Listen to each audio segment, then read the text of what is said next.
Hello student, তোমাদের প্রত্যেকে দেবের শেষে সেমিস্টারে ওয়েলকাম জানাই। আজকে উপাত্ত নাম্বার 11, যেটা হচ্ছে ত্রিভুজের যে কোনো দুটি বাহুর দৈর্ঘ্যের সমষ্টি হচ্ছে তৃতীয় বাহু অপেক্ষা বৃহত্তর হবে। এটা খুব করবে, খুব একটা টাফ নয়, হয়ে যাবে। শুধুমাত্র মন দিয়ে এই ভিডিওটা শুরু থেকে শেষ অবধি দেখতে হবে, কোনো রকম স্কিপ ছাড়া, তাহলে কিন্তু উপাত্তটা অনায়াসে বুঝতে পারবে। প্রথম উপাত্ত নাম্বার 11 বলেছে ত্রিভুজের যে কোনো দুটো বাহুর দৈর্ঘ্যের সমষ্টি তৃতীয় বাহুর দৈর্ঘ্য অপেক্ষা বৃহত্তর হয়। অর্থাৎ এটা একটা কোনো একটা ত্রিভুজ নিয়েছি। এবার এই ত্রিভুজের মানে যে কোনো দুটো বাহুর দৈর্ঘ্য, যে কোনো দুটো বাহুর দৈর্ঘ্যের সমষ্টি, মানে এই এবি প্লাস এডি, এবি প্লাস এডি, এইটা মানে গ্রেটার দ্যান বিসি হবে। এখানে প্রমাণে দেওয়া হয়েছে AB plus AC greater than BC, মানে এবি প্লাস এসি মানে এই যে কোনো দুটো বাহুর দৈর্ঘ্য যদি সমষ্টি, সেটা বৃহত্তম বাহুর দৈর্ঘ্যের থেকে বড় হবে। তাহলে মানে বিশেষ নির্বাচন মানে যেটা প্রয়োগ মানে প্রদত্ত, সেখানে কি লিখতে হবে? এবিসি একটা ত্রিভুজ, মানে এই ত্রিভুজটা এবিসি, তাহলে এবিসি একটা ত্রিভুজ যার বৃহত্তম বাহু হচ্ছে বিসি। এই বিসিটা কিন্তু বৃহত্তম বাহু। সেখানে একটু ভুল হয়েছে, এখানে এই এবিসি হতো আর এই জায়গাটায় হচ্ছে তোমার ডি হতো।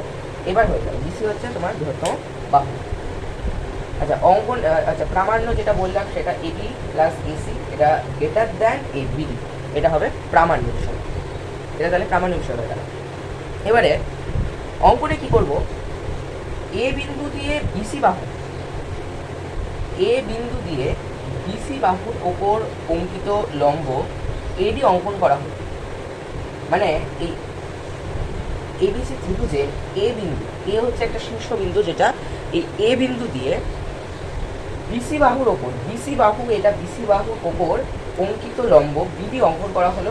মানে বিসি বাহুকে ডি বিন্দুতে ছেদ করেছে, অঙ্কিত লম্ব বিসি বাহুকে ডি বিন্দুতে ছেদ করেছে, মানে এডিটা হচ্ছে লম্ব।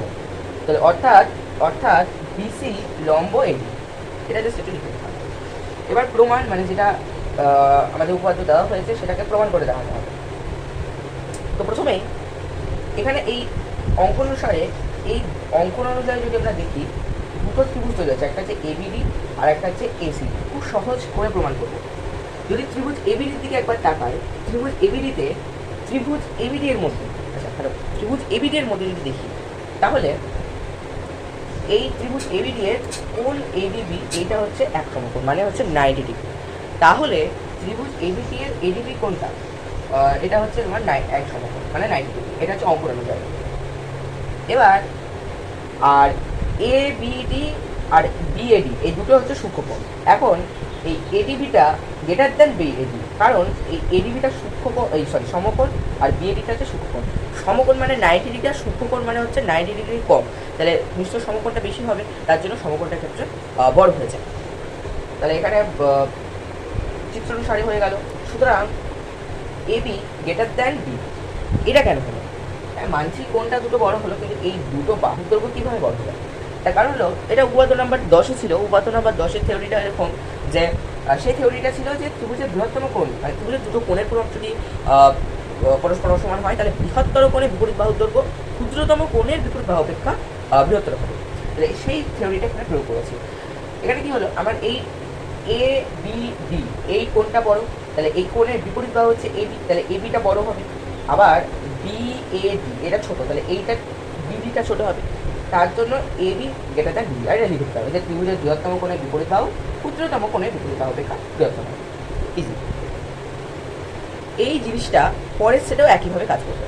আবার এবার যদি এই এডিসির দিকে তাকাই, এবার যদি এডিসির দিকে তাকানো হয়, তাহলে এই এডিসিটা হচ্ছে এক সমকোণ 90 ডিগ্রি, তাহলে বিএসি আর ডিসি এটা হচ্ছে সূক্ষ্মকোণ। এখন এডিসি গ্রেটার দ্যান কোণ ডিএসি চিত্র অনুসারে একই জিনিস, বলার কিছু নেই।